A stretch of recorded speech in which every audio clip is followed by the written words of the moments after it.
Why humans avoid war. I'm definitely not the first person to read this, considering this is created. No, that's the creation date of the community.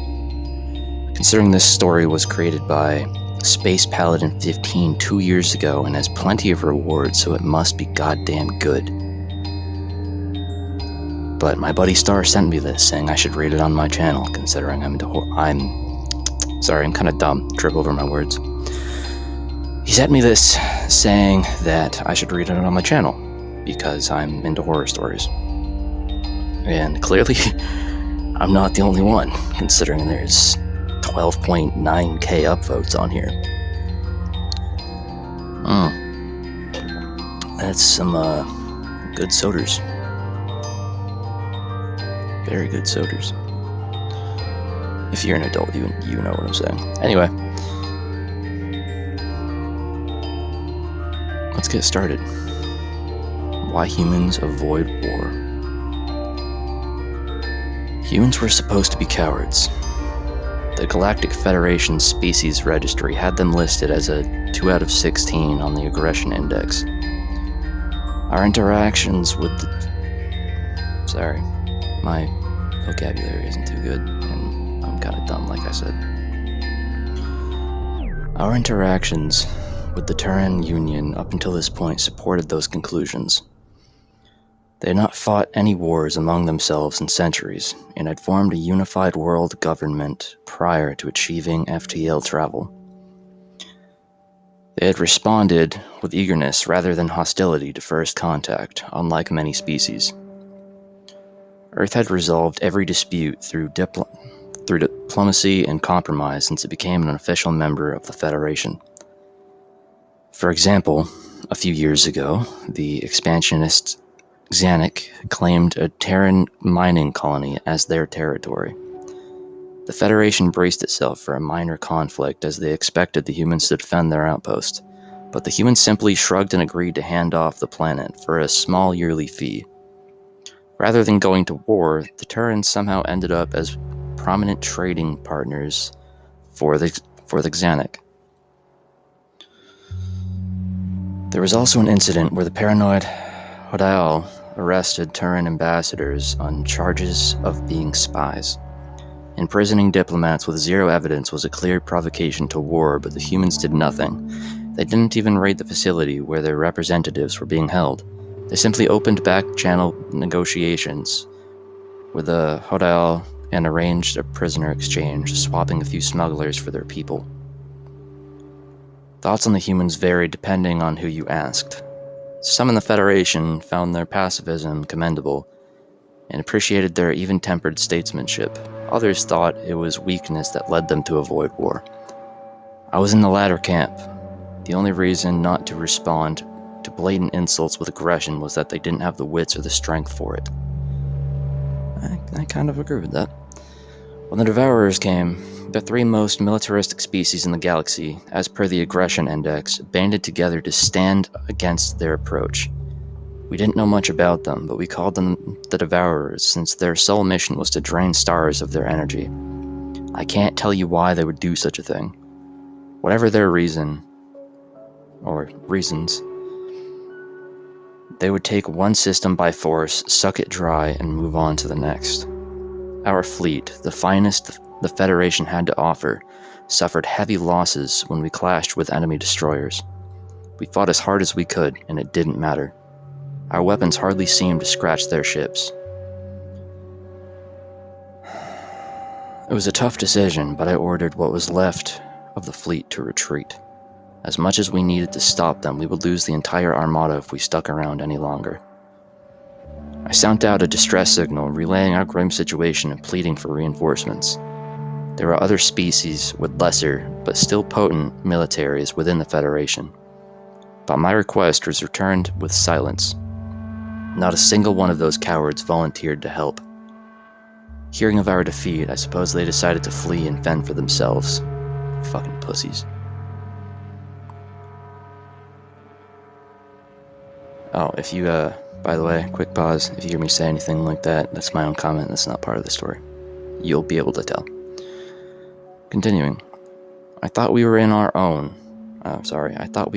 own until we detected human ships jumping to our position. How ironic. The only ones who came to our aid were the galactic pushovers. There were only 5 of them according to our sensors, which was not nearly enough to mount a fight. A pathetic showing, but it was more than the 0 ships that had been sent by the other Federation powers. Sir, the Terrans are hailing us. What do they think they're gonna do? Talk the enemy to death? First Officer Blazik quipped. I heard a few snickers from my crew, but quickly shushed them. We need all the help we can get. On screen. A dark-haired human blinked onto the view screen. Federation vessel, this is Commander Mikhail Rykov of the Terran Union. We are here to assist in any way possible. I bowed my head graciously. Thank you for coming, Commander Rykov. I am General Kylon. Please join our formation and help cover our retreat. Retreat? The human commander blinked a few times, looking confused. Our intentions are to engage and terminate the enemy. With 5 ships? With all due respect, the Devourers number in the thousands, and they crushed our fleet of equal magnitude. I wouldn't expect a peaceful species like yours to understand warfare, but it's in your interest to follow our lead, I said. Commander Rykov seemed even more confused. You think humans are a peaceful species? What the hell? Why would you think that? Well, you never fight with anyone. You resolve everything with talk. Humans are the lowest rated species on the aggression index, I replied. I see. The Federation has misjudged us there. Do you know why we avoid war, General? Because you don't think you can win? Fear? The human laughed heartily. No, it's because we know what we are, what we're capable of, and nobody's deserved that quite yet. The idea of Terrans making ominous threats would have been a joke to me before now, but something in Rykov's tone told me he believed what he was saying with conviction. This was a clear case of delusion stemming from a lack of experience with interstellar warfare. The Devourers would make fools of the Earthlings and punish them for their overconfidence. However, if the commander really wanted to send his men to a slaughter, I would not stop him. If you insist on fighting, I certainly won't stand in your way. But know that you're on your own. We're getting out of here. What is your plan? We brought a nanite bomb we developed. We've never actually used one before, since in about 5% of simulations they don't stop with localized entities and consume all matter in the universe. Commander Rykov said this way too casually for my liking. But we programmed them to self-destruct after a few seconds, which will probably work. Ensign Carter, fire at the enemy in 5 seconds. My eyes widened in alarm. Wait, hold up. You just said it could destroy everything. The Terran flagship fired a missile before I could get in another word to stop them. At first, I thought that they had missed their mark. The projectile sailed through the Devourer fleet, not connecting with a single ship. Then it detonated at the rear of the formation, and all hell broke loose. Space itself seemed to shudder as an explosion tore through anything in its vicinity. The force was so powerful that our sensors could only provide an error message as measurement. At least a third of the Devourer fleet was instantly vaporized, as an improbable amount of energy and heat turned them to metal soup. There was no way any occupants of those ships lived through that.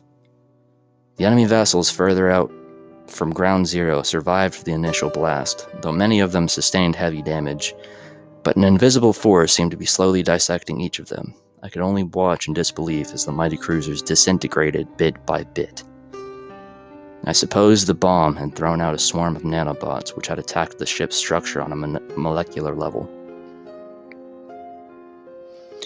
If you're enjoying this so far, I'm going to pause it here so that way my video editing software doesn't fuck up on me and make me redo everything. There will be more to come. I hope you enjoy.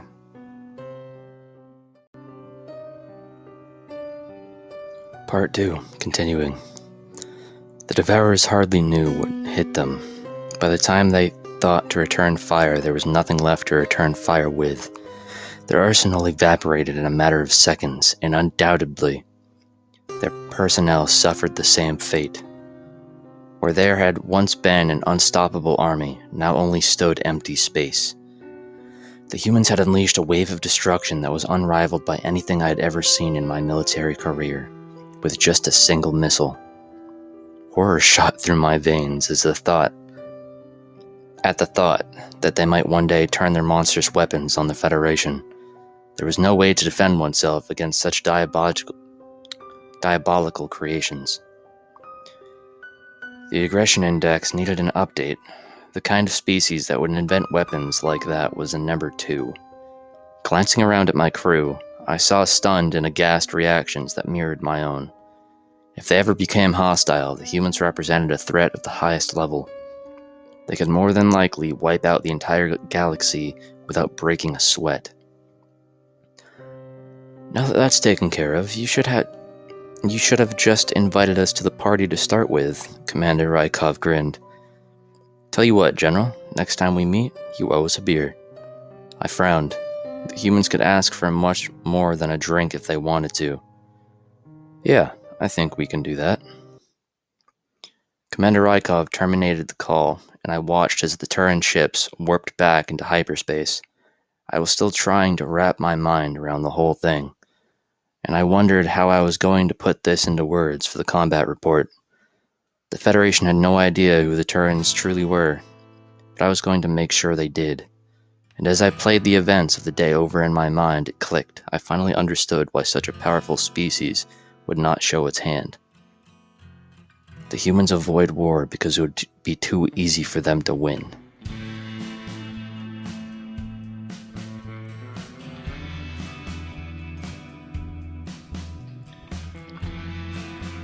The EULA point of view. The Federation Senate was expecting the worst when the messenger arrived. As per galactic customs, the fastest ship was sent ahead of the fleet to provide a first-hand account of the battle to the ambassadors. The terrified look on the young Jatari in Sign's face as he entered the Senate chamber seemed to confirm everyone's fears. I remembered the transmission we had received just a few hours ago, detailing the grim predicament of those who had confronted the Devourers. The numbers of confirmed losses had already been hefty, and without any Federation members sending in backup, we could be looking at as much as a 90% casualty rate. As Speaker, I had tried to persuade the mid-tier aggression species to offer assistance, but they all flatly refused. If I had the power to force them to go, I would have. We all knew about the trail of destruction the Devourers left in their wake, but we had no choice but to stop them. They would push us to the brink of extinction if we allowed them to plow through our galaxy. There were a few odd points to the messenger's behavior, however. As he walked up to the podium, he locked eyes with Terran Ambassador Nikki Johnson and swallowed nervously. I noticed that his hands were shaking. The Jatari were a proud, honor-driven race who had seen the horrors of wartime and time again. Never before had I seen one return home looking like they'd seen a ghost, and why would a fixation be on the peaceful humans of all races? Hello, Senators. I'm Ensign Tillus. The Herald's gaze had not left Ambassador Johnson. The Devourers have been defeated. Not a single one of their ships survived. Surprised murmurs spread through the assemblage.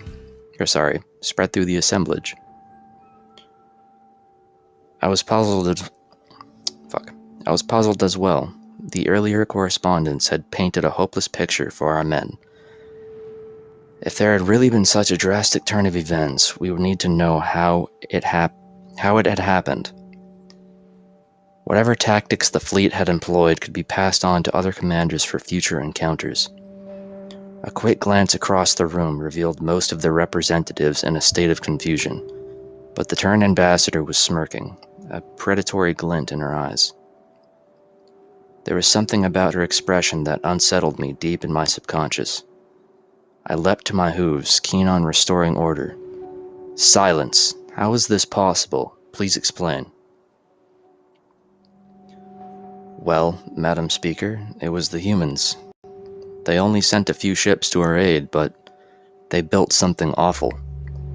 The ensign's voice had dropped to hardly more than a whisper. It was like they harnessed a supernova.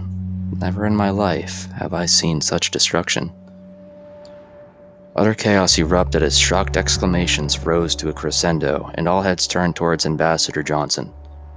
I wasn't sure I believed this account of the battle. The humans possessing some terrible weapon capable of destroying the Devourers? It was common knowledge that they avoided war at all costs. Xanik Ambassador Kaziel laughed and raised a talon to speak. Respectfully, the humans are not a fighting species. Savvy, cunning, greedy, they're all these things. But if they had weapons that could wipe out the Devourers, they'd be more than talkers and diplomats. They'd rule the galaxy by now. The Xanik were in the upper echelons of aggressive species, but also were humanity's primary trading partner. The Terran Union had won them over with their willingness to sell anything for a price, and despite differing philosophies on violence, the two powers had become close allies. "You're wrong. I saw it with my own eyes," Unsigned Telus replied. "The truth of humanity is that they are killers. They are dangerous. The General thinks we should seek their friendship, but I'm not sure I agree. I don't trust them." I turned my gaze to Ambassador Johnson. "We should let the Terran representative answer. What do you have to say? Is this true?" Ambassador Johnson signed wearily. "Yes, it's true. Earth has many last resort weapons stashed away. We are very good at warfare, but we try to find a different way." "Why did you present us with a false image of your species?" I demanded. "You speak of peace, and yet you've been hiding away with the strongest weapons in the galaxy." "We never wished to use them," she said. "Your aggression index. The high aggression species are often territorial and seek to conquer. If the Federation had looked into our history, you would have seen that we were once like that. We lost millions of lives in wars between our factions, and we grew tired of all that bloodshed. Humanity has tried to do better. Our destructive, impulsive nature is still there, we just buried it deep. You see, we are the only aggressive species to have a strong sense of empathy as well. We grapple with that duality constantly. We control ourselves with rules, and for the most part, we choose good. But we know the depths of depravity that exist. We knew that one day someone truly evil would come along, and we would have to be worse." I digested her words, my mind still reeling. A war with one's own species that had millions of casualties? Even the worst conflicts in the Chitauri's early history numbered around 200,000 dead, and they were a 15 of 16 on the aggression scale. The bloodiest war we had previously known of didn't hold a candle to the humans' past. A species with that much of a propensity for violence should have killed itself off. There was no way they should be able to form a functioning society, let alone to think that they were acting as the galactic peacemakers. It was hard to reconcile my experiences with civilized, smooth-tongued humans with the vile history Ambassador Johnson had described. No matter how much the humans claim to be able to control their savagery, we cannot trust them. A species with such a drive to violence could easily stab you in the back in a moment of anger and think nothing of it. Honestly, if I wasn't afraid of retaliation, I would have raised a motion to oust the Terran Union from the Federation then and there. But even if it was playing with fire, it was probably better to have them on our side than to have them turn their artillery on us. We'd have to monitor them much more closely, though. I forced a neutral expression. You did save us from an enemy we could not beat on our own. We owe you a great debt. It will take some time for the Federation to fully consider what you have just told us, but we thank you for ending the war.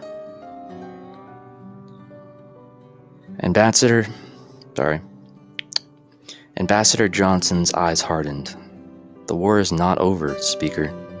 We defeated one fleet, but the Devourers will send more if they are not eliminated, and they only would come back stronger. Humanity does not expect your blessing, but we do ask for your forgiveness for what we are about to do. What are you about to do? I asked cautiously. We're going to strike their homeworld with antimatter bombs. No survivors. It is a permanent solution. It may not be pretty, but we don't see any other options to put an end to the terror they subject the rest of the cluster to, she replied. Even the most aggressive species looked appalled at the suggestion. I noticed the ambassadors in closest proximity to the human edging away, as though they were afraid she might bite. I shook my head fervently. This is genocide. The Federation cannot accept the eradication of an entire species.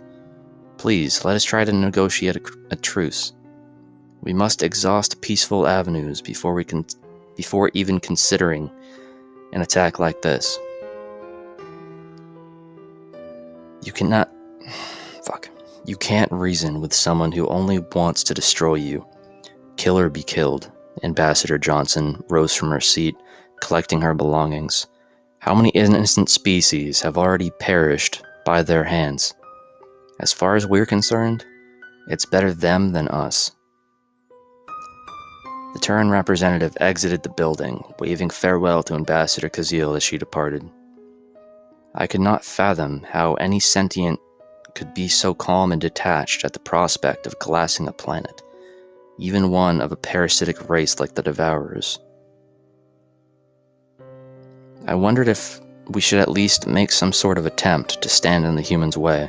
It was unlikely we could stop them, but at least we could say we tried. Things were simpler when we had thought they were peaceful. A part of me wished that lie could have lasted for just a bit longer. I missed our pacifist friends already. That's the end of part 2. I hope you enjoyed.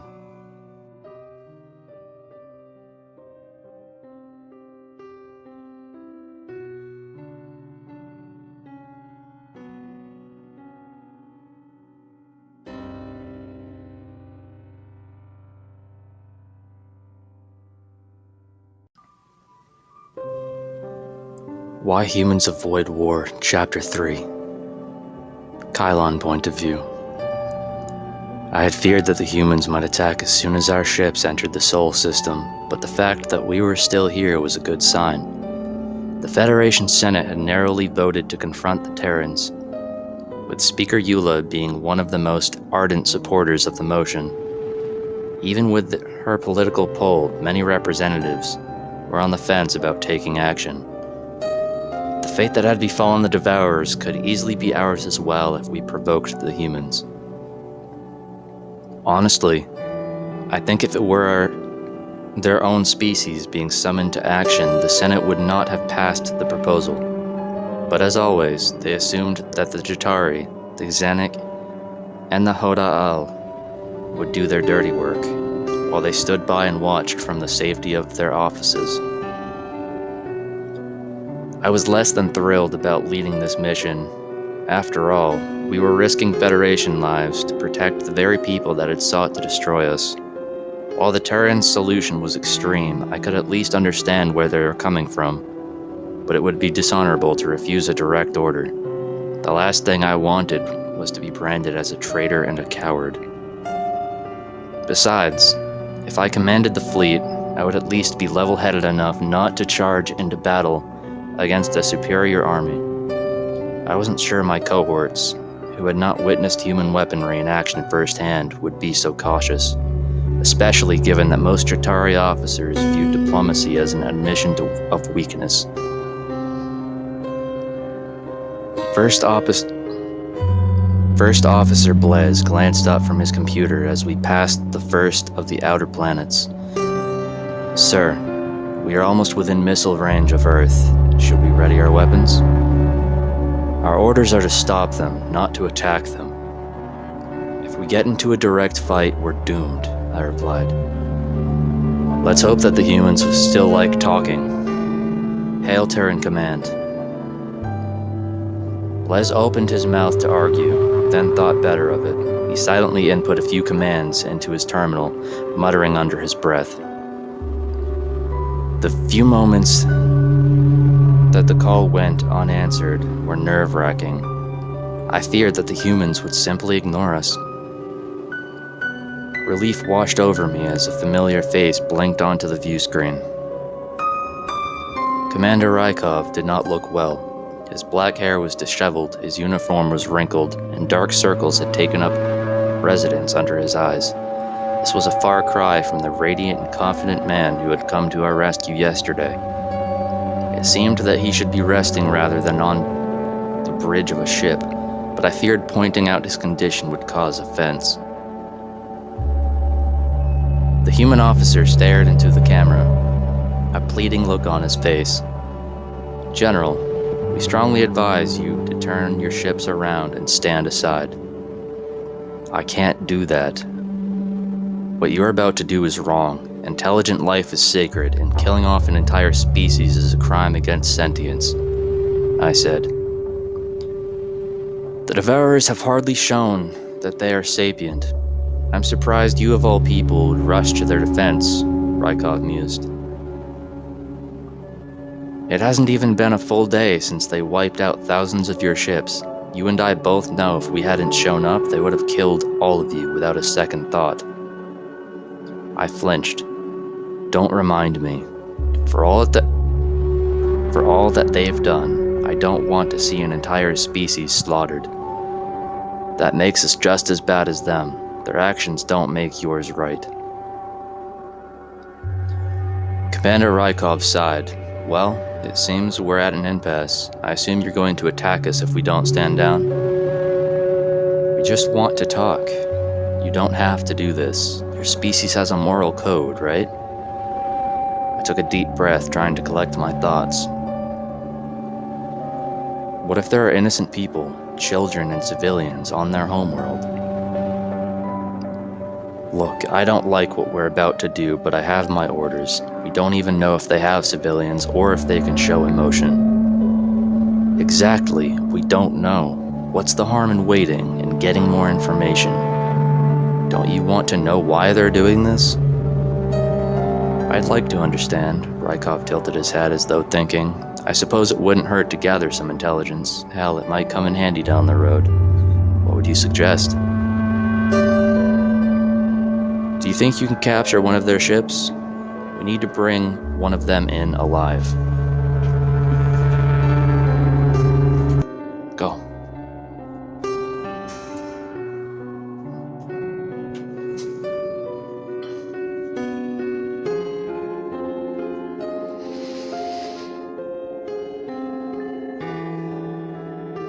"Yeah, I think we can do that, General. What would you say to joining us in person on our flagship? We would rather stand together than as enemies." I weighed my options. This could easily be some sort of human trickery, luring the highest-ranking Federation officer to their headquarters just to be imprisoned.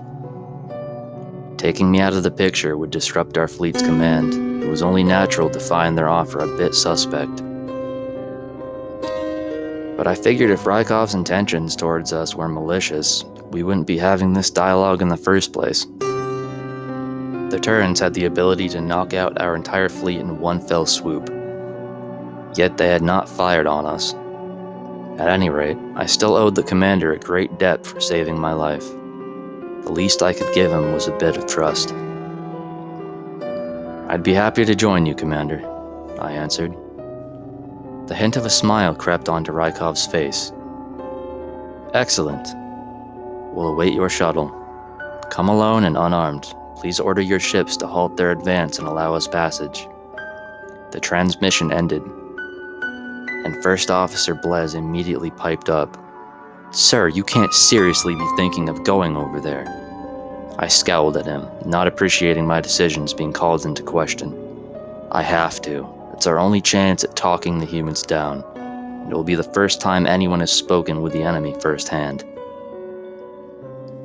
Of course, any insight I could glean into the Devourer's nature would be priceless to the Federation. But I would be lying if I said my curiosity wasn't personal. I dilated into the possibility of demanding their reasons myself. Mass murder was not the solution, but our foes needed to be held accountable for the losses they had inflicted. 2 Terran soldiers were waiting in the airlock as my shuttle docked. The pat-down they gave me felt a bit invasive, but I suppose they just wanted to be thorough. Once they were satisfied that there were no weapons on my person, they led the way to the bridge. Compared to Federation vessels, the Terran flagship was downright ugly on the inside. The passageways were cramped, and the colors were a drab mix of gray and off-white. It was evident that the humans gave little consideration to design elements, rather focusing on packing the warship with as many weapons and stations as possible. I couldn't help but feel a bit claustrophobic as we navigated through a series of winding corridors and tight staircases. The hallway finally opened up into a wider chamber, which was lined with rows of computer monitors and a holographic display at the center. My first thought was that I had never seen such a disorderly command center in my life. Dozens of personnel were bustling about the place, tablets in hand, shouting at each other. How could they even function amidst such noise and chaos? Commander Rykov was at the heart of this madness, studying a projection of the Devourer fleet. 2 officers stood by his side. From what I overheard, it seemed that they were providing rough estimates of enemy capabilities and reviewing a plan. I grimaced and rubbed my forehead as I walked over to them. A headache was already setting in from the commotion. "Welcome aboard, General." Rykov didn't look away from the holomap for a second, so I wasn't quite sure how he spotted my approach. "We'll be leaving in a few moments. I trust you won't give us any trouble. Sit back and enjoy the show." "All right, everyone to your stations," Rykov's voice raised to a booming shout, carrying over the background chatter. "Set course for system 1964-A. Weapon systems on high alert. Boarding party standby." In an instant, all conversation ceased. The crewmates scrambled to their posts. A silent, attentive team replaced the mayhem in a flash. I marveled at how drastic of a shift it was, watching as they executed their assignments with trained efficiency. The duality of humanity was as evident in their day-to-day operations as it was in their martial policy. A familiar sinking feeling clasped my stomach as we slipped into hyperspace. There was a strange rattling noise echoing from the walls, suggesting that the ship was pushing the upper limits of its warp speed. The human craft leapt back to real space in a matter of minutes, on the fringes of Devourer territory. "Our sensors are detecting a formation of 16 ships on patrol trajectory within weapons range, sir," a young officer called out. Commander Rykov nodded. "Very good. I want all of the ships but one destroyed before they know what hit them. We disabled the last and board her. We need systems online so EMPs are off the table. Stick with conventional weapons. Let's go." I watched out the viewport as hundreds of missiles sailed towards the fleet. An indicator flashed on the display tracking the target blocks. It seemed that the computer was remotely piloting the weapons. The patrol ships pivoted around to face us, firing kinetic rounds in an attempt to destroy the projectiles. Their bullets connected with a few missiles, but with only seconds to react, there was no way to take out all of them. The human explosives punched through the metallic Devourer hulls like they were paper. The force of multiple simultaneous detonations ripped them down to their skeletons, tossing deformed metal in all directions. The only ship that remained was the straggler at the rear of the formation. A single projectile clipped the last cruiser, tearing a gash in its side. There was no way that vessel could jump away while venting atmosphere. A human transport approached the crippled ship. It was unclear what the boarding party would face inside, but after the unfettered might I had witnessed again, I had confidence that any Devourer resistance would be put down with little trouble. Rykov tapped his foot impatiently as his men swept the craft. Team leader, status report, please. Sir, we found 2 unconscious enemy combatants on board. Life support appears to have been shut off. A gruff male voice crackled over the speaker. We didn't hit their computer or their power. They did this to themselves. What? Attempting suicide rather than being captured. The commander trailed off. Get them back to your ship at once. Try to resuscitate them. Yes, sir. We're on it. I frowned in confusion. Why would the Devourers switch off their life support? Perhaps it was about honor, but it made no sense to opt for slow suffocation over a simple bullet to the brain. I had to hope that the human medics were as proficient as their soldiers. There were so many questions to ask, but dead men wouldn't give us any answers. That would be the end of Chapter 3. If you enjoyed, leave a like, leave a comment if you didn't like it or did, and hopefully you enjoy the next one you decide to listen to. Sweet dreams if you're going to bed, and if you have a full day ahead of you, I hope it goes well. Ciao.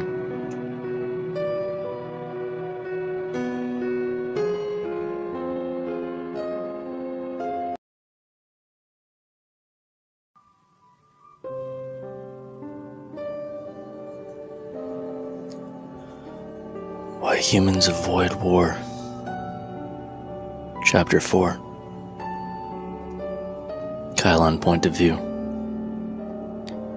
The Devourers did not look so fearsome in person. They were short, stocky bipeds who seemed like nothing out of the ordinary compared to most Federation races. Their height would only put them up at about the average human's shoulders, and their skin was a pale lavender hue. I had no doubt that the lean, muscled Terran soldiers could toss them around if they wanted to. Had the boarding party taken the enemy ship just a few minutes later, we would have been left empty-handed. As it were, the humans had only been able to revive one of the 2 occupants. Our prisoner was then transported back to the flagship and moved to the medical wing, where he was restored to stable condition. He was kept restrained and would be guarded round the clock by watchful sentries.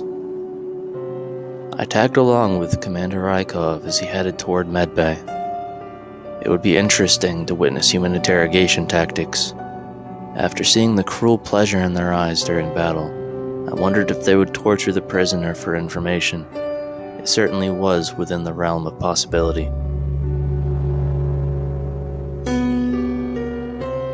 An assistant handed the commander a cup filled with steaming brown liquid as we walked. When I inquired as to what it was, he explained that it was called coffee and was a mild stimulant.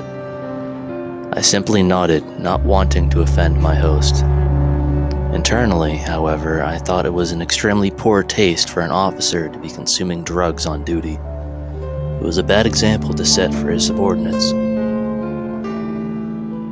The prisoner was just stirring as we arrived at our destination.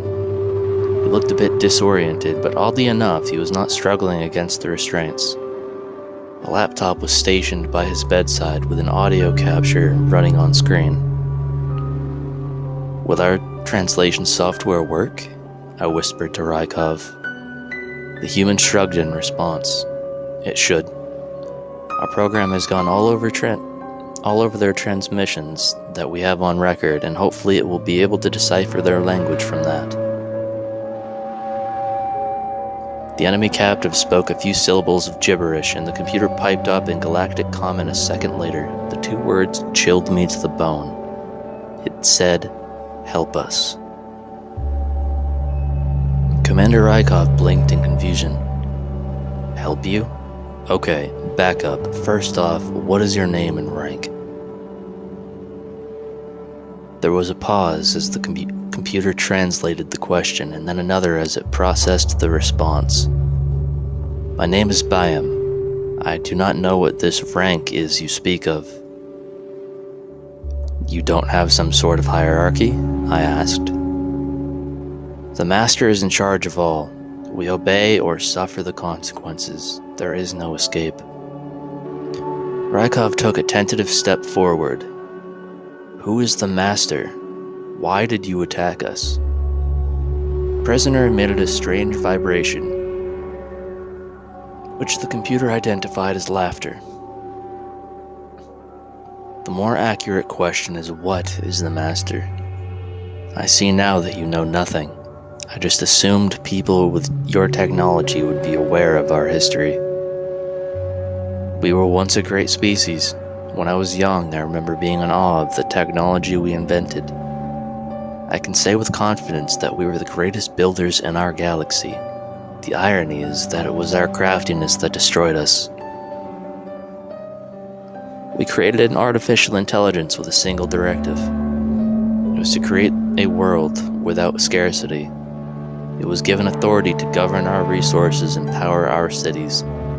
We thought we could create a utopia, ending all want, labor, and suffering. It was too good to be true. The machine pondered the problem. We assumed it would create some grand new form of energy, or that it would optimize asteroid mining, but it found a different solution. The only way to avoid scarcity was to control all of the resources in the universe. It would take them by force and use us as its army. Trying to picture the Devourers as a peaceful species of inventors was difficult. For years, Federation intelligence had watched them destroy any species that dared to defend their home planet.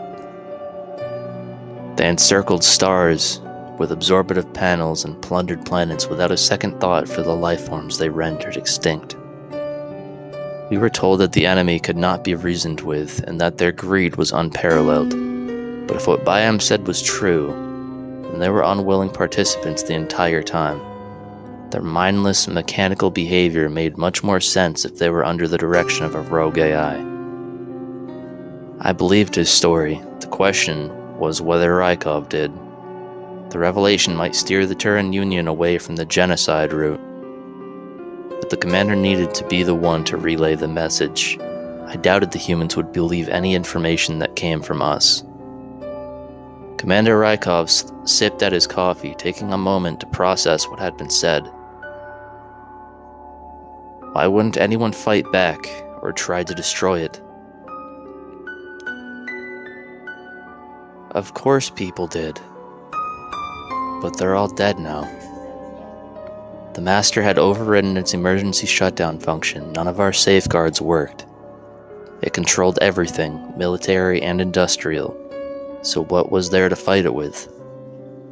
Its only use for us is a resource. If we defy it, if we fail, then we are no longer useful. And you see what happens. Once it takes control of everything, I have no doubt it will kill us all anyways. But that will take time. Compliance buys us a few more generations. As I said, there is no way out for us. It must finish its mission. It does not understand anything else. I see, Commander Rykov muttered. Answer me one more thing. Your weapons are also your inventions? No, our fleet was dreamed up by the Master. Its technology is beyond anything biologicals could conjure, or so we thought. What could be better at killing than a computer, after all? You are the first to defeat it, and you did so with ease. Perhaps I should fear you, but you are our only hope. The commander frowned. Thank you for speaking with us, Byam. This will be all for now. General, please come back with me to the bridge. I waited until we were out of earshot of the prisoner, then turned to Rykov. What do you think? A troubling story, the human replied. I would be less inclined to believe him if not for the suicide attempt. It doesn't add up without an outside force. I need to share our findings with my government immediately. This changes everything. Will you advise them to call off the bombing? I asked. Commander Rykov sighed. I will. We have to at least try to help. But the only way to be sure we destroy that thing is to destroy everything on that planet. If we try to evacuate the people, it will just kill them. If we do nothing, it could study our technology and replicate it. Then we're really screwed. I'm not sure we have a choice, General. The commander's words made sense, as much as I hated to hear them.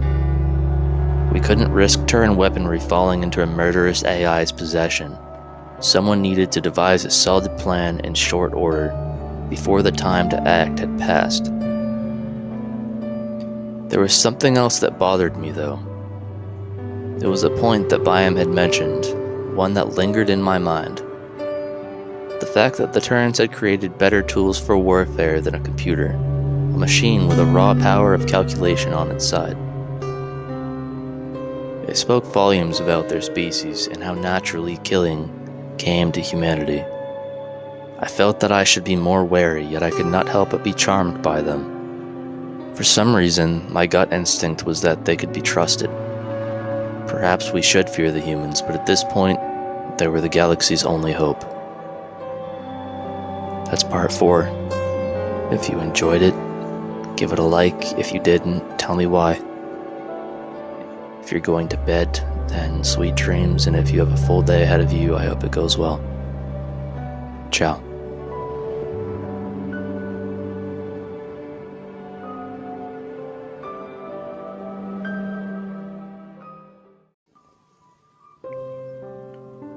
Why Humans Avoid War, Chapter 5. Eula Point of View. Word of the Terrans' decisive victory over the Devourers had finally leaked out to the press. Someone inside our ranks had given the networks highly classified footage from the battlefield, as well as a transcription of the day's Senate session. It could be said that the media reaction was a bit hysteric. The video was played on every channel for hours, with some stations showing the fleet's disintegration in slow motion. Commentators discussed what the turn of events meant for the Federation, and what we should think of the humans at length. I flipped on Federation News Central's feed, listening in on a round table of political scientists. Do you really believe that the Terrans would make such a weapon? In good faith? What stops them from turning on us the second we get on their bad side? It is completely against the spirit of the Federation Charter, said one Tujili pundit. The Xanik waved a tentacle in disagreement. They haven't attacked us yet, which I think says something. We have no reason to suspect that they will. Perhaps it would be wise to not get on their bad side. So we're just supposed to let them do whatever they want? The Chijuli shot back. As long as it doesn't affect us, I say yes. For the record, the Xanik Republic voted against Speaker Eula's reckless proposal. Speaking of Eula, where is she? Has anyone even heard from her since she sent out our soldiers to die? I sighed.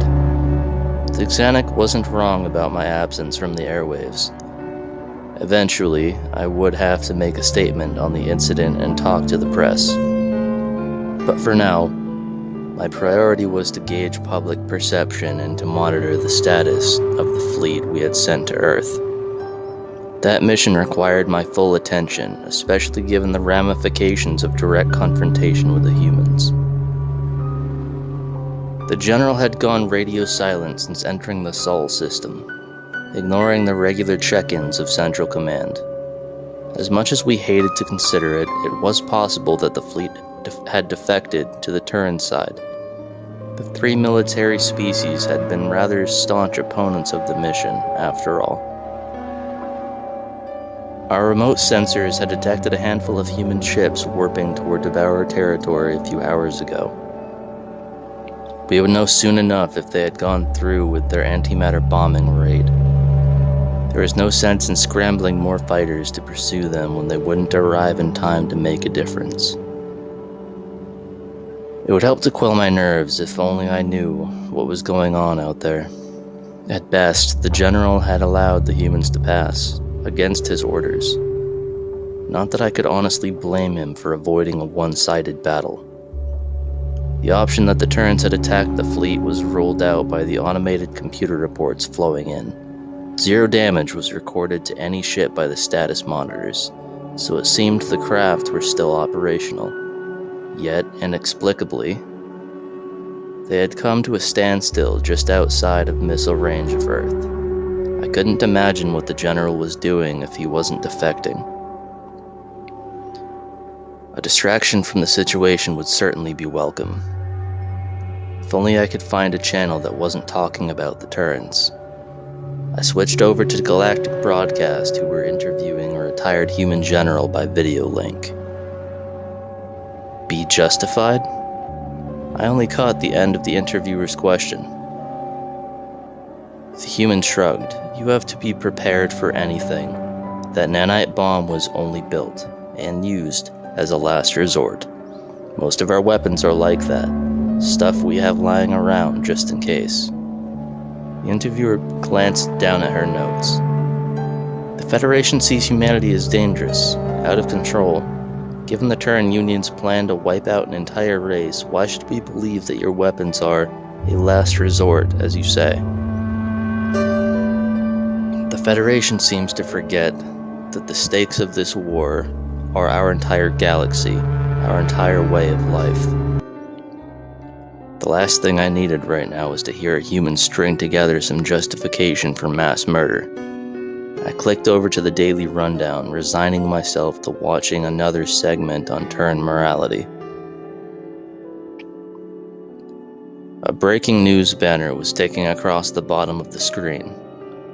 Terran Union releases official statement, was the headline. Well, this was actually interesting. Perhaps they would provide some answers about the fate of our fleet, or it could just be a simple announcement that they had dropped the antimatter bombs on the Devourer homeworld. After a day of silence, disregarding questions even from their closest allies, the Terran Union is finally speaking out about the events that transpired of the Battle of Serana system. Their statement reads as follows. Humanity takes its duty to protect its friends and the Federation very seriously, and we would go to any length to keep our galaxy safe. We regret that many of you misunderstand our intentions, and hope that in time you will see us as friends again. After the battle, our forces were able to capture a Devourer prisoner alive and interrogate him. The situation is much more severe than we thought. It seems we are dealing with a hostile artificial intelligence. We ask that our allies in the Federation work with us to determine our next course of action. I blinked in confusion. Were the humans implying that the Devourers were an artificial intelligence rather than a sapient species? We had not even considered that, given that their ships appeared to originate from one planet, assumed to be their homeworld. If the Terran Union was telling the truth, I was a lot less opposed to their original plan of blowing the enemy to smithereens. My holopad indicated an incoming transmission on our military frequency. Relief washed over me as I realized it was contact from the fleet, and I answered. Command, this is General Kylon of the Jatari Confederacy. General, where have you been? You've missed multiple check-ins and left us completely in the dark about your status, I snarled. Oh, hello, Madam Speaker. The General seemed hesitant to answer. I was on board the Terran flagship. They captured one of the Devourers alive, and I accepted their offer to sit in on the interrogation. My eyes widened in disbelief. You did what? What were you thinking? What if the humans had taken you hostage? You left your post abandoned to consort with a dangerous enemy. With all due respect, Madam Speaker, the humans are not our enemy. Not unless you make them one, he replied. I think you need to set aside your personal bias on this matter. It's clouding your judgment. General, you do well to do less thinking and more following orders. Command is not asking for your opinion. I could hear the anger seeping into my tone. I learned about this whole prisoner business from the news before I heard it from you. What is this about artificial intelligence? The General took a deep breath as if to calm himself. The Devourers are actually an advanced species that was enslaved by an AI they built. If they don't go along with helping it to take over the universe, they're killed. The humans want to try to free them. How do they propose to accomplish that? I asked. They're still working on a plan, but they want our help. They asked us to send some of our Vortex stealth ships, whatever that. Those are highly classified. How do the Terrans know about them? Obviously, they're spying on us. You still think they're our friends? Madam Speaker, I do. They saved my life and the lives of my men, and I won't soon forget that. I don't see how it hurts to help them. It should be clear to someone of your intelligence what valuable allies they are. The thinly veiled attempt at flattery would not work this time. Of course, I had believed that it was better to have the Terran Union on our side at first. This was the same species that I had worked hand in hand with to finalize treaties and maintain peace. It had been difficult to reconcile that with the depiction of cold-hearted killers given by our messenger. But ever since I heard Ambassador Johnson's emotionless rationale for genocide, it seemed better to keep them as distant as possible. Humanity's true colors were just too ugly and disgusting. A sad smile crossed my face. I never want to work with humans again. They are savages, savages that masquerade as saints. It's not about the humans. This is what you wanted, right? To save the Devourers? Well, yes, but we don't need any help from... And frankly, Madam Speaker, if you keep up this crusade against the Terran Union, you're going to lose the fleet. The General's voice had lowered to just above a whisper. The Xanik barely went along with these orders, and if you don't give the humans what they want, you're looking at an outright mutiny. If the Xanik rebel, the Jatari and the HowTo would probably follow close behind. I recalled the words of the Xanik on the news. His disdain for me in the Senate had been evident, and he had almost been acting as an apologist for humanity. Aggravating the Terran Union would have severe economic consequences for the Xanik Republic, so it was no wonder their loyalties were wavering. As much as I hated to concede anything to the Terrans, the General was right. We couldn't afford to lose our military species at a time like this. I suppose I could put aside my contempt for the humans for this one mission, if it was necessary to keep the Federation intact. We would deal with the Devourers now, and handle the humans at a later date.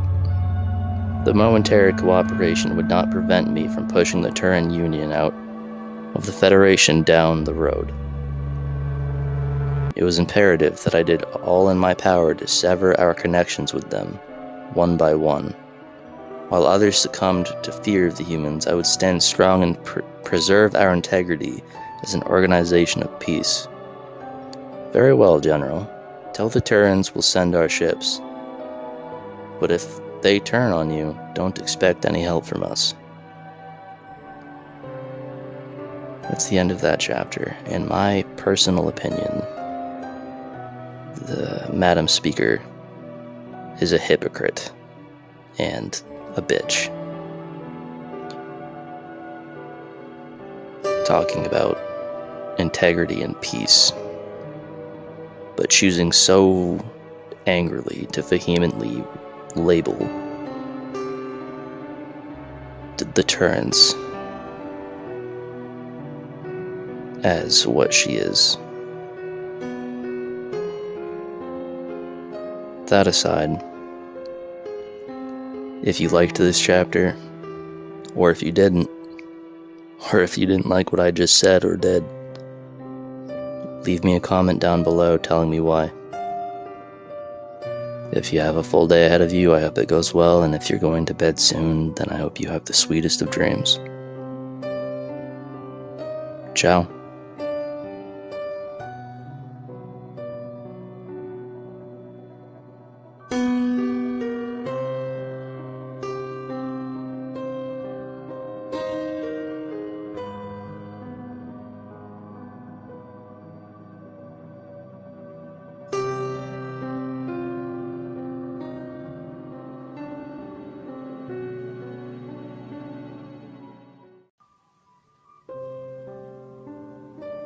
Why Humans Avoid War, Chapter 6.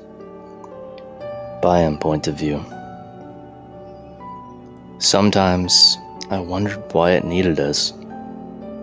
Machines fared much better at manual labor anyways. My best guess was there was a limit to how many tasks it could concrete on at once. Yet again, I found myself hating the master, loathing my existence. A fog of exhaustion pressed down on me as always. It had been days since I last slept. Part of me wanted to curl up onto the ground and let it all fade to black, to have peace at last. My breath came in ragged gasps, and sweat beaded on my forehead. The insulation of the vac suit kept the frigid cold of the ice planet out, but it kept my own heat expenditures in as well. I glanced over at my son, Kel, who was helping me push a tub of iron ore toward the mining tunnel's lift. I could fight through the pain and the weariness for him. The poor boy, born into an unforgiving world, to know nothing but servitude. He needed his father around, if only to feel a touch of love and warmth. A strange sense of déjà vu gripped my mind a moment before it happened. Without warning, the ground shook beneath my feet, and stalactites started to rain from above. It must have been some sort of tectonic activity. Most planets did not experience the phenomenon, but we knew for the ones that did, it could wreak havoc on artificial structures. We had to leave the mine now, before we were buried alive. A scream echoed further down the tunnel, pleading for help. I recognized the voice of Kel's girlfriend, words laced with pain. My son turned in the direction of her call, and I could picture the worry creasing his face through the opaque helmet. "Dad, I'll be right back, you go on." Kel dashed off before I could make an attempt to stop him. Terror coursed through my veins. "Kel? Kel!" I distantly felt a hand grip my shoulder, and the mind dissolved into darkness. My eyes blinked open back on the strange ship. The pale creature who called himself Rykov was standing over me. His expression seemed concerned.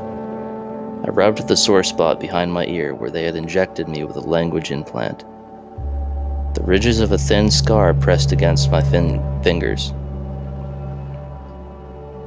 It served as confirmation that the events of the past day were real and not some fevered dream. "Are you okay?" Rykov asked. "You were talking in your sleep, and you sounded upset." I sighed, images of my son still flitting through my mind. "I'm fine. It was just a bad dream." He nodded, pausing for a moment. "Who was Kel?" "Kel." I closed my eyes, trying not to cry. "He's my son. He's dead." "I'm sorry. I know what that's like," he grimaced, as though in pain. "It's the worst thing a parent can ever go through." "You lost a child?" "Yes," said Rykov. "My youngest daughter, Alina. She was only 3 when the cancer took her. It's an awful disease that turns your own body against you. She fought so hard through so much pain. We did everything we could, but none of the treatments did a damned thing. I know she would have had so much to offer the world if only she had the chance." "I'm sorry, Rykov. So young." A tear trickled down my cheek. Kel was my only son. There was an earthquake, and our minds were collapsing. He ran back in to save his girlfriend. Maybe if I had gone with him, it would have played out differently. But I fled like a coward. He never made it out. What kind of father am I? His frown deepened. "You can't blame yourself by him. I've fallen into that trap myself. It's not your fault. Sometimes there's just nothing you can do." I heard a jingling sound and felt his hands lock firmly around my left wrist. I watched as he inserted a pin into the manacle, and with a click, the band came unclasped. The skin where the restraint had been was chafed, a dark, violent hue lingering in its place. Rykov freed my right arm as well, then took a few wary steps back. His eyes didn't leave me for a moment. I also noticed his hand hovered above his hip, where it appeared to have a gun tucked away. Did he think I was going to lunge at him, like some kind of wild animal? Our interactions must have not eased all of his suspicions. I stretched with slow, deliberate motions, then rose to my feet. It was unclear why I had been unbound, but there had to be something they wanted of me. Rykov stared for a few moments longer, then relaxed his posture slightly. "Follow me." It was a short walk to our destination.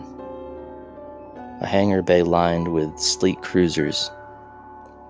A few workers were inspecting the condition of the craft and performing repairs, but most of the personnel milled about without assignment. The sounds of chatter and laughter buzzed in the air. The cheery atmosphere was alien to me. My people hadn't possessed such spirit in decades. The crew members hushed up as they noticed our entry, and all eyes turned towards me. A flurry of whispers rippled across the room. I ducked my head, anxiety bubbling in my chest. It was likely that some of them harbored negative feelings towards my species, so I doubted how my presence was welcome here. "All right, I want all of you to listen in," Rykov shouted. "I'm about to make a call to General Kylon, and we'll be going over the details of the mission." He removed a holopad from his pocket and thumbed through a few screens. I watched over his shoulder as the three-eyed being from my first interrogation appeared. "Hello, Commander," the general said. "The stealth ships should have arrived, as you requested." Rykov gestured behind him. "Yes, we have them right here, thank you." "I'm not sure how you convinced the speaker." "Years of practice." The words were punctuated with smug satisfaction. "She isn't wrong that you're spying on us, though. Care to explain that one?" The commander shifted awkwardly. "We, sort of spy on everyone. The Federation has never been particularly forthcoming with us. Anyhow, did you get the plan I sent over?" "Yes, and I only have one question." General Kylon sighed, an exasperated look on his face. "Are all of your ideas this insane?" "What? I don't see the issue with it. Are you saying you have something better in mind?" "Well, no. It's drawn up based on the intelligence Bayan gave us. We have a rough layout of the planet now. There's 12 main settlements, and the rest of the populace is deployed off-world. We're going to evacuate the largest one today. Our fighters will engage the AI's forces in orbit, keep it distracted, while the stealth ships sneak down to rescue the people. That makes sense, yes?" "It does, but that wasn't the entire plan, Commander. You left a few things out, like letting Bayam fly a stealth ship, the impossible time constraints. Oh yeah, and the part about the antimatter bombs." My eyes widened as I realized what General Kylon has said. The strategy involved me as a pilot?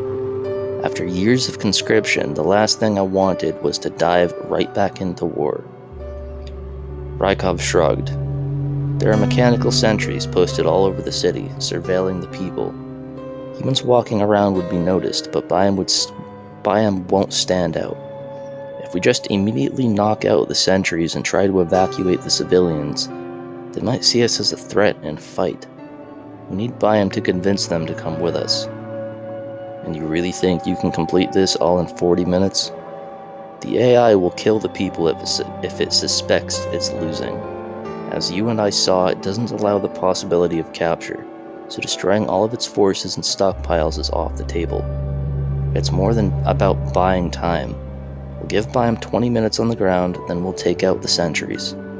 We have about another 20 minutes before the security drones arrive, and it has to be done by then." "Okay, well, how about the antimatter bombs?" The AI can't realize the people escaped. If we turn the entire city to ash, hopefully it thinks they're all dead. There is so much that could go wrong with this. Everything has to be perfect, the general hesitated. You'll have my support, Commander, but don't make me regret it. I'll speak with you after the mission. I cast a blank stare at the floor as the call was terminated. My name was mentioned in their plans far too much for my liking. I wanted no part in the risk, the danger of it all. Could I really convince an entire settlement to leave with alien soldiers? Within their time frame, anyways? Rykov glanced at me, smiling confidently. Well, you heard all of that by him. What do you say? Are you ready to save the day? 1,000 reasons not to agree raced through my mind. There might be consequences for turning him down, but I knew I was no hero. They could toss me into a cell and throw away the key for all I cared. It was preferable to going home. All I had to do was utter an adamant refusal. But instead, the words that slipped out of my mouth were, "Count me in." That's the end of Chapter 6. I rather liked this one. If you did too, leave a comment down below, and if you didn't, do the same. If you have a full day ahead of you, I hope it goes well, and if you're going to bed soon, then I wish you sweet dreams. Later.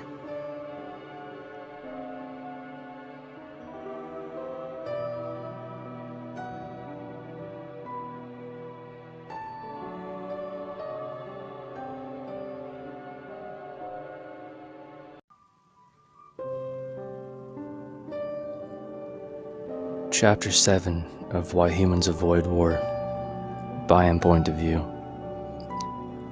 I was grateful that my human partner was piloting the stealth ship. With the wide assortment of buttons and levers inside, it was unlikely that my flying experience would have translated at all. I could just sit back, admire the view, and try to calm my nerves. Our descent through the atmosphere had been slow and methodical, as the humans wished to scope out the landscape rather than charge in blind. I wasn't sure how they could make out anything from this altitude. To me, the structures below were little more than fuzzy outlines. They must have seen enough, because a few minutes later, a series of coordinates were called out through our earpieces. When plugged into our navigation system, they marked a landing spot just outside of the city. We dipped toward the ground at a much sharper angle than before. The rest of our formation tailed close behind. This was it, the moment of truth. Nausea crept into my throat as I fretted over the possibility of detection. Without the cover of the clouds to hide us, I felt vulnerable and exposed. Human? Are we really invisible? I whispered. He huffed in annoyance. My name is Carl, not human devourer. I frowned, confused by his response. Devourer? Oh, that's what we call your species. I guess it's not your actual name, he replied. You know, because you destroy everything you come in contact with. The name they had given us confirmed my suspicions on how the humans viewed us. The outright looks of hostility tossed my way in the hangar bay were a good hint. But hearing one of them put those feelings into words struck differently. It stung to realize that they saw us as little more than a blight on the universe. You don't like me, Carl, I ventured. Yeah, you're right. I have no idea why we're helping you. The human turned to face me, a scowl marring his features. You guys were complicit in everything that blasted AI did.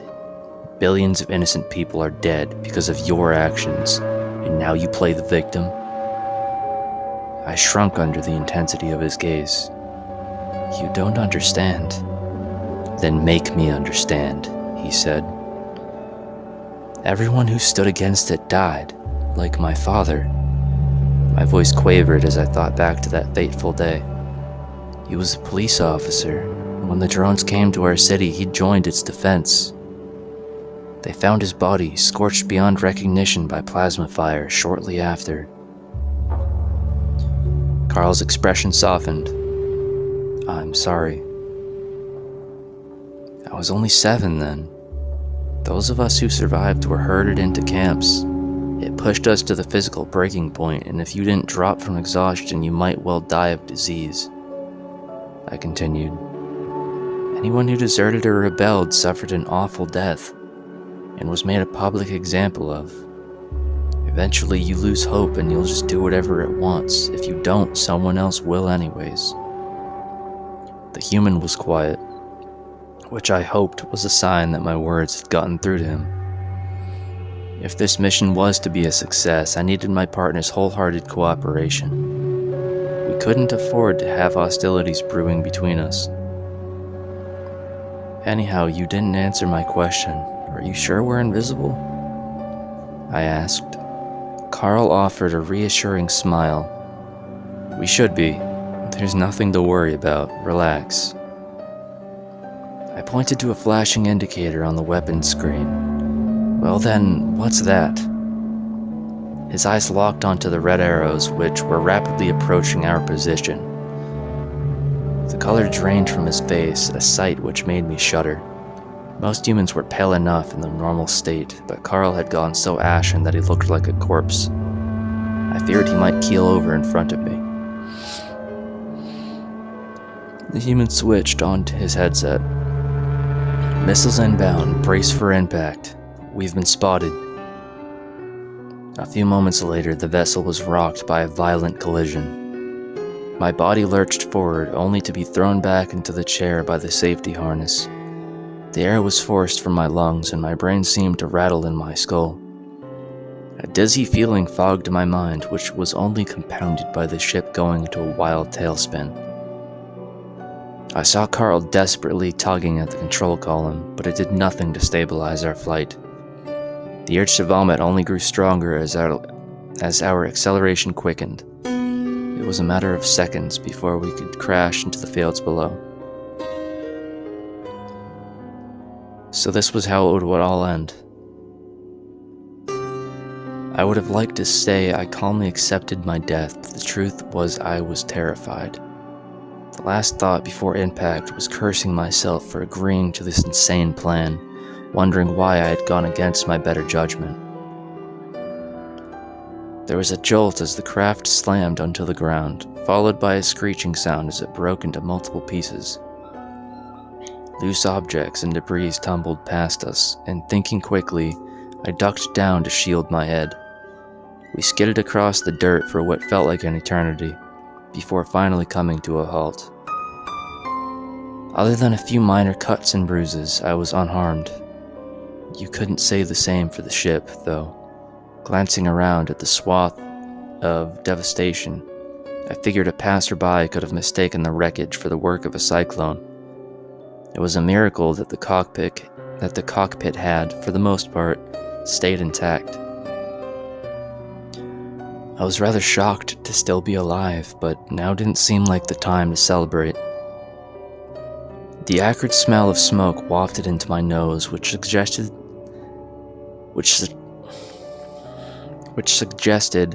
a prompt evacuation was in order. My harness was easy enough to unfasten despite my shaking hands.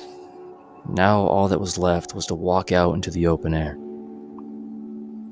Before exiting the craft, I thought to check on Carl just to be certain that he was alright. As my eyes fell on the human, my relief turned to dismay. He was slumped over in his chair, unresponsive. Crimson liquid oozed from a gash in the back of his head, staining his frosty blonde hair. I assumed it was blood, despite the unusual coloration. I raced to his side, shaking him by the shoulders. No, wake up. The human's eyes fluttered open and he groaned. If my species had sustained that sort of head injury, we would likely be dead. Regaining consciousness would have been out of the question, but clearly humans were more resilient. The question was how much his injuries would impair him, and whether he was able to walk on his own power. Carl watched as I unclipped his harness. "Can you help me out of here? I'm not asking you to carry me like a princess, but..." "Yeah, of course. I wouldn't leave you here," I answered. I draped his arm back across my neck, bracing myself to support his weight. We managed to stagger out of the wreckage, but Carl sunk to his knees a few steps into the field. It was evident that he was in no condition to be traipsing about. Hopefully the rest of our entourage was still airworthy. It would provide some comfort to know they were out there, preparing a rescue party. The human pressed a hand to his wound, grimacing. "How about we take a little rest here? I need a moment." "Alright, clearly the mast. The AI knows we're here now. I don't think we were invisible. What exactly do we do now?" I asked. "We improvise," he grunted. "Our biggest mistake was trusting Federation tech, but it was a terrible plan to begin with. Something was gonna go wrong." Alarm coursed through my veins as Carl pulled a gun from its holster, and I fell backward in my haste to get away. It had not been my intention to provoke him, but I figured that my criticism of their command was not appreciated. Rather than pointing it at my head, however, he extended an arm to offer the weapon to me. "Please tell me you know how to shoot one of these biome," he said. I pushed the firearm back toward him. "Well, not exactly. They only train us in aerial combat." He heaved an exasperated sigh. "Okay, then we're screwed. There's 3 drones coming in on your left, and I take it they're not friendly." Sure enough, a trio of security drones were gliding in from the direction of the city. The instinct to flee was overwhelming, but I managed to stand my ground. Carl did not deserve to die alone. I had abandoned my own son to save my skin, but I wasn't about to make the same mistake twice. Grappling with that guilt all over again would be too much to bear. My only hope was that an injured human could prevail against a squad of mechanical enforcers. Their kind had no problems defeating the AI in previous encounters, but these circumstances were much different. Perhaps it was asking too much of Carl, but even in his weakened state, I wasn't ready to write him off just yet. That was Chapter 7 of Why Humans Avoid War, written in the Humans F Yeah server, or not server, I'm thinking Discord, subreddit. As I've done with my previous videos, even though it wasn't mentioned in those ones, I will leave a link in the description below. And if you're on your phone or on your computer and not on a console, then you'll be able to just copy and paste that into a tab and read along if you wish instead of watching the gameplay. If you've got a full day ahead of you, I hope it goes well. And if you're going to bed soon, then I wish you sweet dreams. I'll see you next time. Ciao.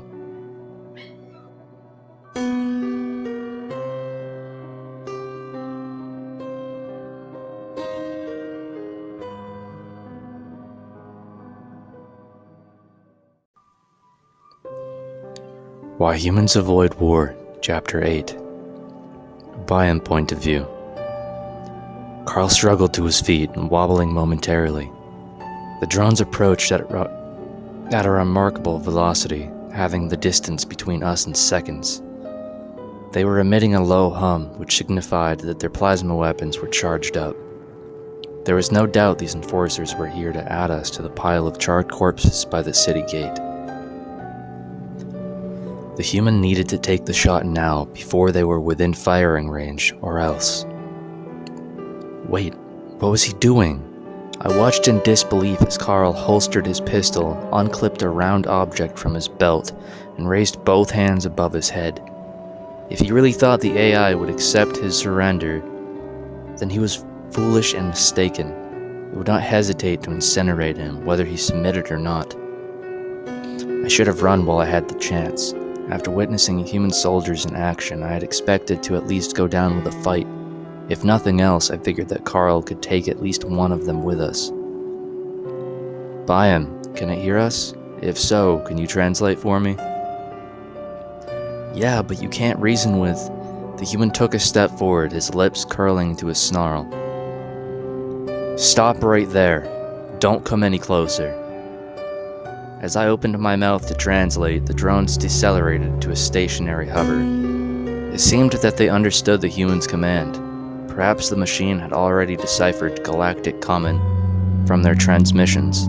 I was amazed, regardless of its comprehension, that it listened to him. It must have also been puzzled by his actions and needed more information to calculate its next move. Carl's eyes smoldered with anger, and his features contorted into a mask of viciousness. I thought I had witnessed the height of human fury when he pressed me on my species' culpability back on the ship, but now he looked downright feral. Something in the back of my mind registered him as an angry predator, and I felt a tingling sensation as my skin camouflaged on instinct. There is no use for you, primate. The voice was stilted and gravelly but understandable. However, your species has been flagged as an anomaly. Your surrender is noted for the sole purpose of gathering information. There was a pause, but then Carl doubled over laughing. My surrender?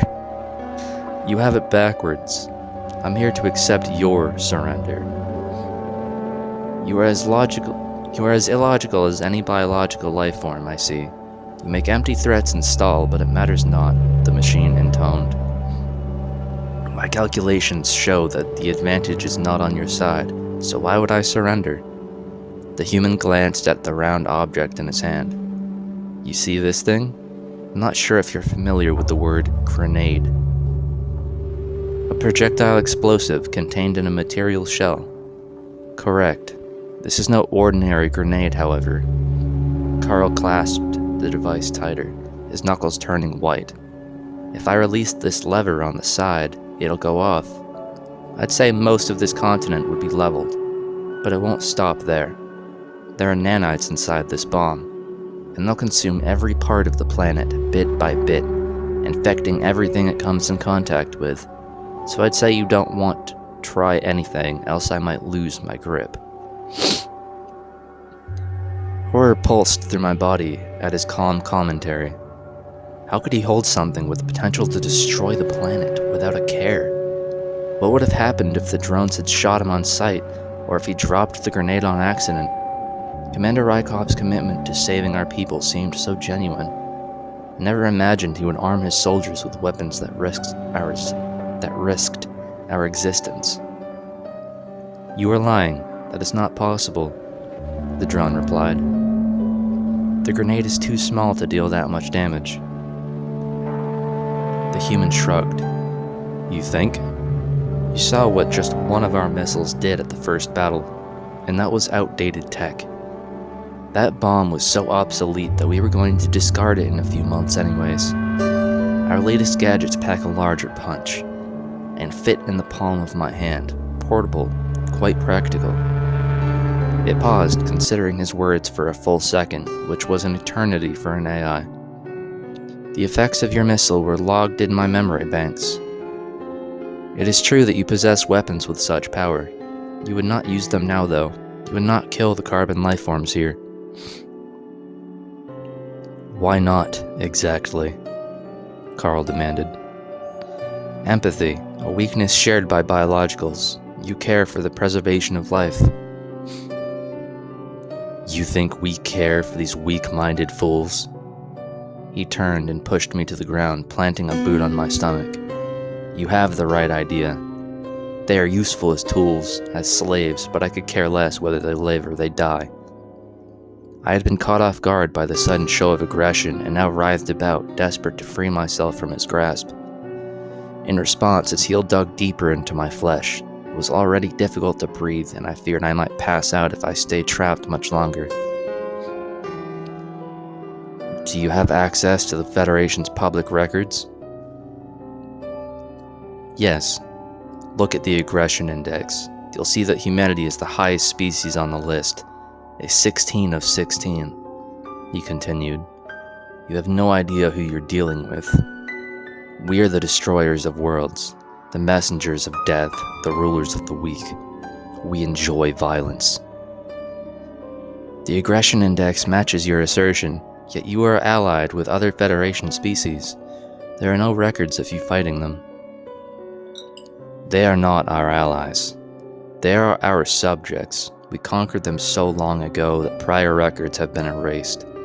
And now, thanks to you, we learned about a new species to add to our little collection of slaves.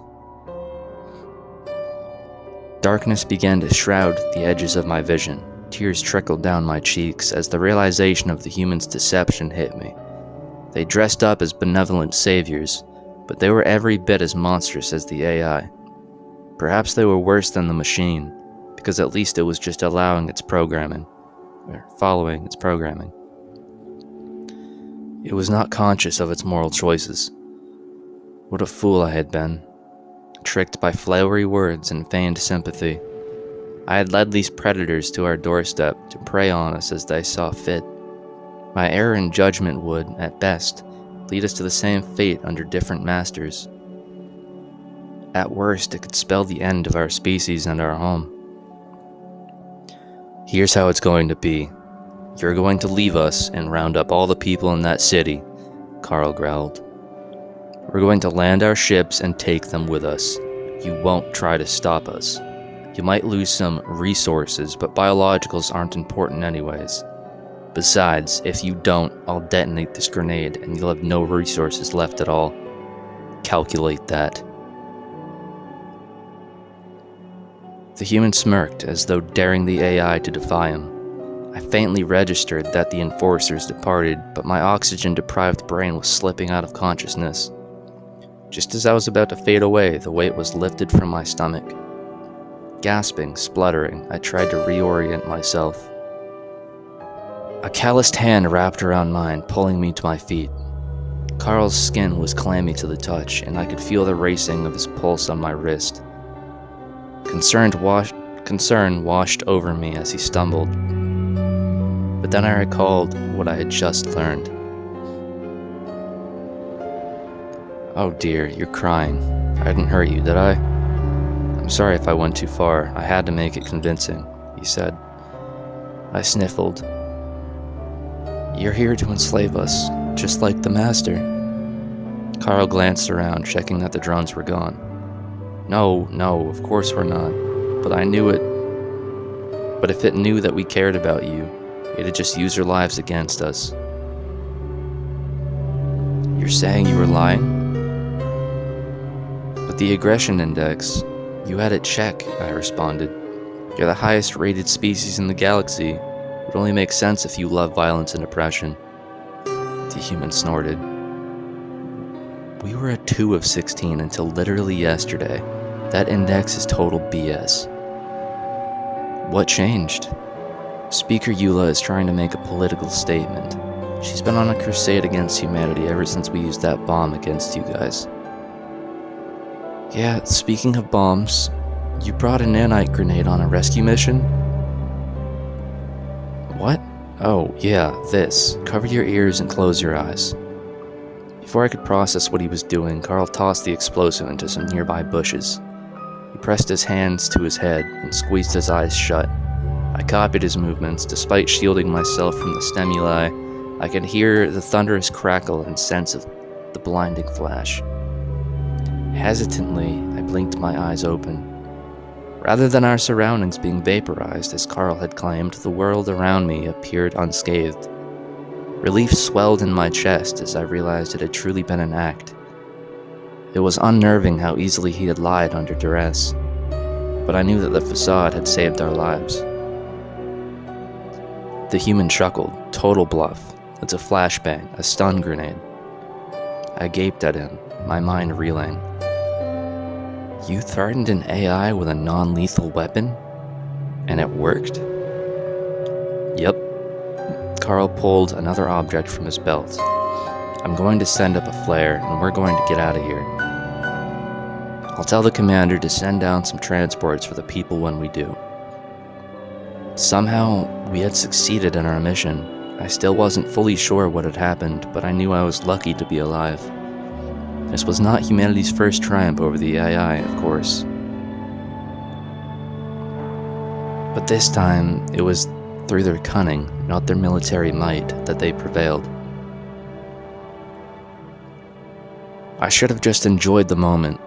The feel of the cool air on my skin was soothing, and the knowledge that my people would be liberated was invigorating. However, in the back of my mind, something just was not adding up. How had the AI detected our presence so quickly? It was as though the stealth tech did nothing to cloak us. Whatever had gone wrong with the mission, I had hoped that Commander Rykov could get to the bottom of it. That bluff was fucking amazing. That would be the end of Chapter 8 of Why Humans Avoid War. If you've got a full day ahead of you, I hope it goes well. And if you're going to bed soon, then sweet dreams. Later.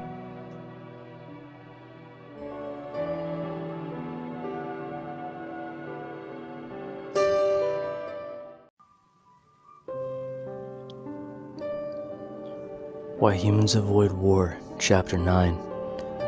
Kylon point of view. The sleek outline of the Terran flagship loomed ahead on the view screen. Our sensors failed to detect any damage or deviation from normal function, even at close range, but our hails to the Terran ships requesting status updates had gone unanswered for hours now. The radio silence from their fleet was out of character, and I had begun to fear the worst. A shuttle was sent to re-establish contact with the humans and to render aid if necessary. I opted to accompany the team despite the possible risk to my safety. It was uncommon for a high-ranking officer like myself to partake in a rescue mission, but I felt as if I owed them my presence.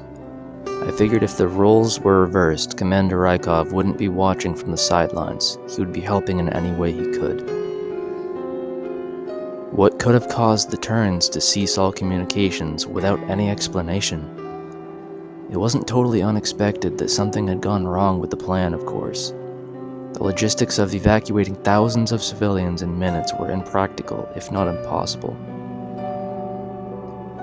I recalled my brief deployment to the Jatari lunar colony when an inbound asteroid forced a mandatory evacuation.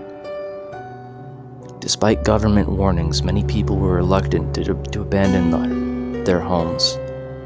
Those that did leave in the initial rush funneled into a single spaceport, leading to congestion and delays. It had taken days to clear out all of the inhabitants, and we swept for stragglers down to the last moment. From my experience, the only hope of completing the mission in the time allotted was divine intervention. Yet Commander Rykov seemed so confident and had brushed off my objections as if they were trivial. How could I press him further when the humans had delivered time and again on their impossible promises? Had I listened to my instincts, perhaps the current predicament could have been avoided. Now we were sailing into possible danger without the faintest idea what we might be facing. The pilot, a young female named Dari, cleared her throat. "Sir, our sensors picked up 2 readings consistent with plasma rounds, closing quickly." My antennae twitched with surprise. Who was even shooting at us? The only ships in our vicinity were the Terrans, but they had never shown an inclination to attack. There had to be another explanation. "Engage evasive maneuvers," I barked. No time, she pressed a few buttons, likely diverting all power to shields. "Brace for impact." Best case scenario, the shuttle would sustain heavy damage. The small clunker wasn't designed to take direct hits from a railgun. Worst case, well, we'd all be dead. The next few moments stretched on for what felt like an eternity, and my anxiety swelled. I struggled to maintain my composure. My instincts screamed at me to do something, even if it were futile. Nothing was worse than waiting, helpless to avert your demise. "Sir, the rounds missed us narrowly," Dari said. "Angle is any lower, they would have clipped the shields." Relief flooded through my veins, followed by confusion. What? I'm not complaining, but we shouldn't have been a difficult target. Where did the shots come from? The Terran flagship, she replied. No, that's impossible. The only vessels in the area were human. But I still couldn't believe that they would fire on us. They must be hacked by the AI, or maybe they were hijacked. We have to help them immediately. Dari shifted, looking uncomfortable.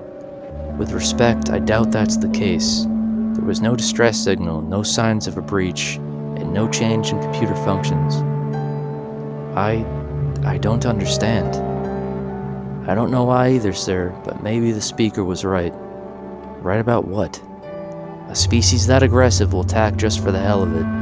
We never should have trusted the humans. Oh god, here we go again with this shit. My mind was reeling. The evidence indeed pointed to the Terrans acting of their own volition. Dari was correct. I would never ascribe to the speaker's ideas on aggression, given that she had directed them at my own species in the past. But her warnings that the humans could turn on us were prophetic in light of the current situation. Perhaps they were just using me to gain access to the stealth ships all along. Once I had fulfilled that purpose, they had no reason to pretend to be allies any longer. While that explanation made sense given the circumstances, it didn't ring true in my mind. These were people that just yesterday I considered friends, that I would have entrusted with my life. I don't know whether I was just being stubborn, but I still found myself seeking another answer. How will we respond, sir? Dari broke the silence. They fired at us, which is a declaration of war. Under rules of engagement, we are authorized. They don't miss, I stated. She seemed mystified by my comment. Clearly they did miss, sir, not by much. There's a first time for everything. I don't think they ever meant to hit us. I narrowed my eyes. If they wanted us dead, we'd be dead. But sir, I don't think... Your objection is noted, Dari. Now carry out my orders at once. If the humans didn't answer this time, I wasn't sure what to do. It was obvious that something had changed during the course of their mission. I needed to know what happened before we ended up in a dogfight with the galaxy's premier military power. Commander Rykov appeared on screen. His arms were crossed and his eyes were narrowed to slits. Judging by his expression, if we were meeting in person, he would have tried to punch me in the face. I had no idea what I had done to merit such hostility. I tried to placate the human with a friendly smile. There must be some sort of misunderstanding, because I'm pretty sure you just shot at us. His scowl deepened. That was a warning shot. The next one is getting buried in your hull. Orders be damned. Leave now. We just came to help, I protested. We were worried about you. Really? That's why you sabotaged the ships? Rykov scoffed. That's ridiculous. I did no such thing. I guess you thought we wouldn't recover the ships after it shot them down. It's plainly obvious from the computer logs that there was a remote override of their stealth protocol by someone with level 9 clearance, which is only held by the highest-ranking Federation general. I was stunned by what I was hearing. The humans believed that I, their most ardent supporter, had disabled the Vortex ships? Never would I do such a thing. But if they had evidence to back that conclusion, I wasn't sure how to persuade them. This had to be some sort of setup. Listen, it wasn't me. We can figure this out together, I pleaded. The commander shook his head. Save it. 3 of my men died because of you. We should kill you, but us shooting down a Federation ship is just the thing Eula needs to throw us out. A gasp escaped my lips as realization dawned on me. Eula. She has level 9 clearance too.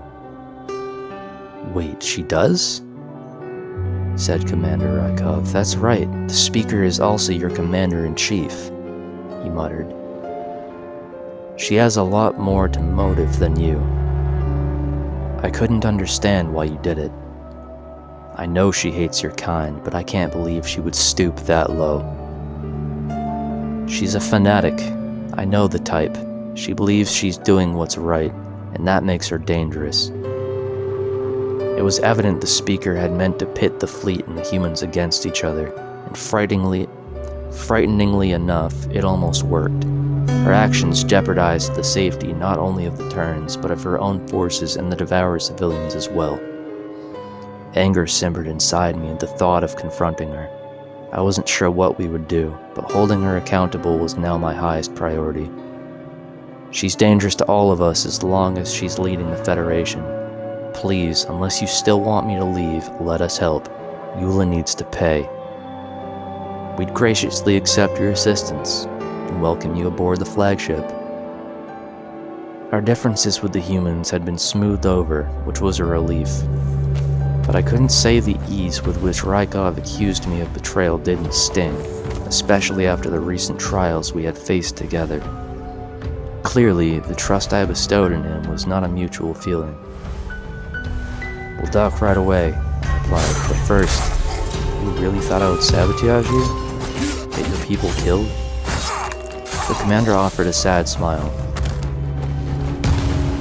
"If I've learned one thing in my time as a commander, it's that you never really know anyone. But for what it's worth, I am sorry, General. I never should have accused you." My bitterness dissipated as I saw a glint of wetness in his eyes. A pang of pity stabbed through my heart as I realized the poor man didn't trust a soul. Expecting his confidence after being acquainted for mere days was perhaps too much to ask. Apology accepted. And that is the end of Chapter 9. If you enjoyed it, leave a like and a comment for me. If you've got a full day ahead of you, I hope it goes well, and if you're going to bed soon, then sweet dreams. Catch you in the next one. Ciao.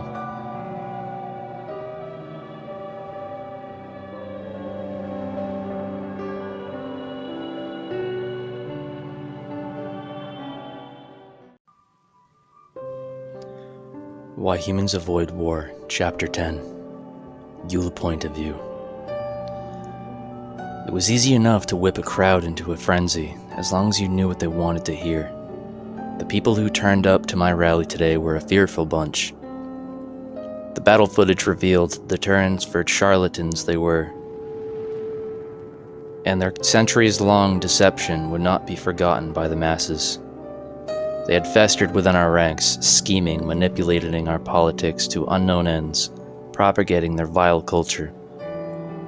A species as warlike as humanity was like a tumor, consuming all that was natural and good, lest it be excised.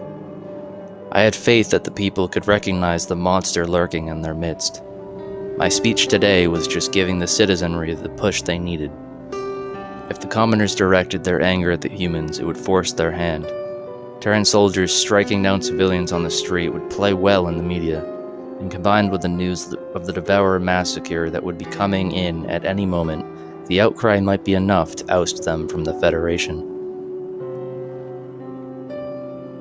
When I was a young girl, humanity was a species noted in our civics class as the greatest diplomats, the peacekeepers. I paused, my gaze sweeping over the crowd. But recently, we learned that was all a lie. They are brutal, bloodthirsty. They are not like us, and they do not share our values. The values that hold our Federation together. Bitch. A few cheers rippled through the assembly, but most onlookers looked anxious. That was exactly the sort of sentiment I hoped to evoke. There was no more powerful motivation than fear. I knew I had their rapt attention, and that they would hang on my every word. My friends, rest assured, I shared your shock and confusion at the news. But of this I am certain. We must act now. Humans prowl our streets, and it is a matter of time until they give in to their instincts. How many of you have welcomed one into your homes, sent your children to school with one? Horrified expressions, agitated murmuring. This was the response I had hoped for. Most of the people here had had contact with a Terran at least once. Undoubtedly, some listeners would be hesitant to judge humanity, but a reminder of the mortal danger humans represented should scare some sense into them. What are we going to do? What are you going to do? My voice dropped to a low growl.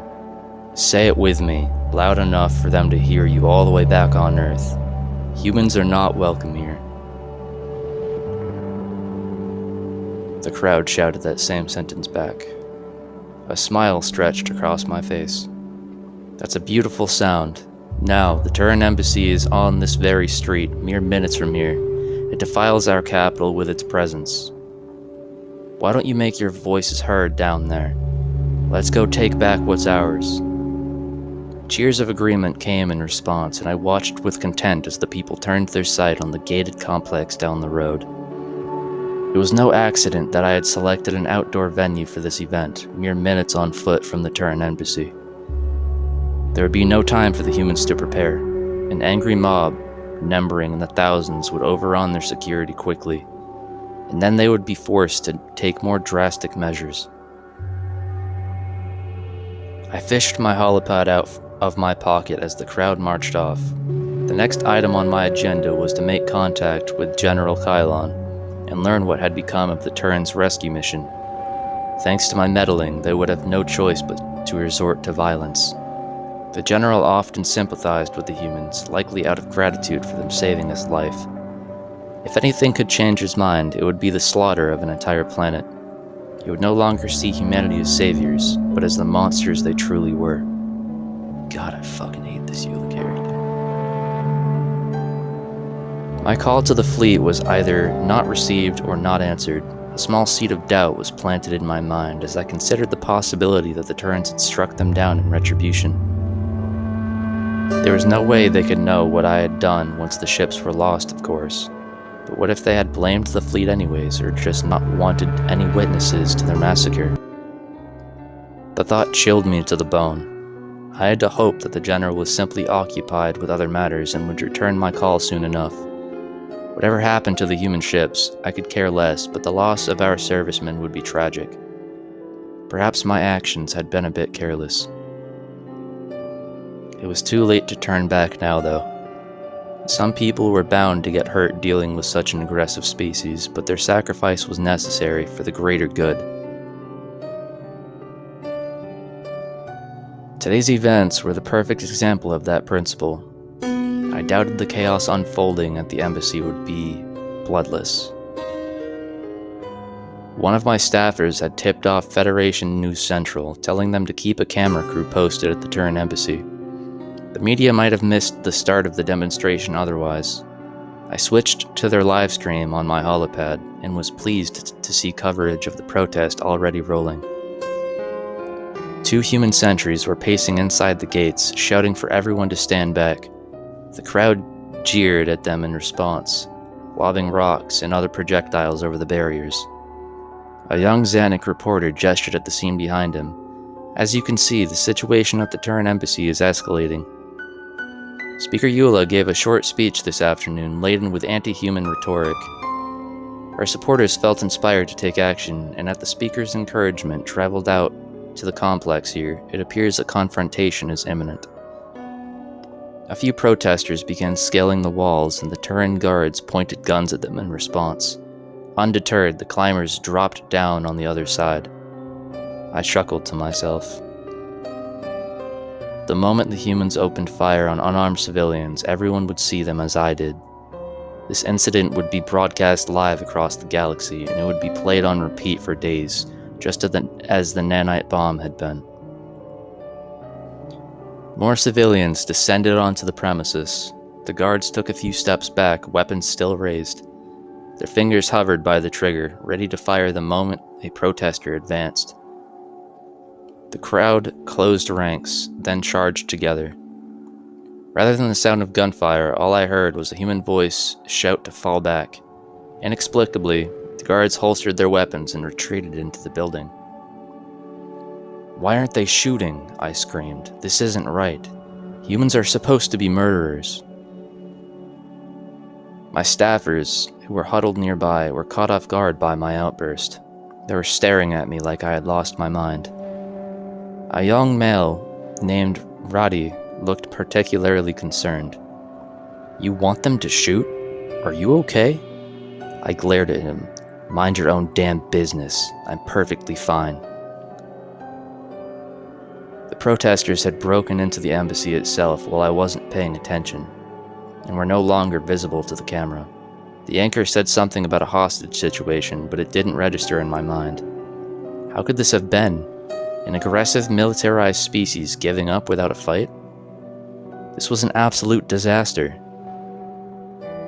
With their diplomats taken captive, the humans would be framed as the victims of the story. I could hear it now, a Terran on the news telling the viewers that they weren't the violent ones. It would distract from the atrocity of their weapons, and instead the controversy would focus on me inciting the riot.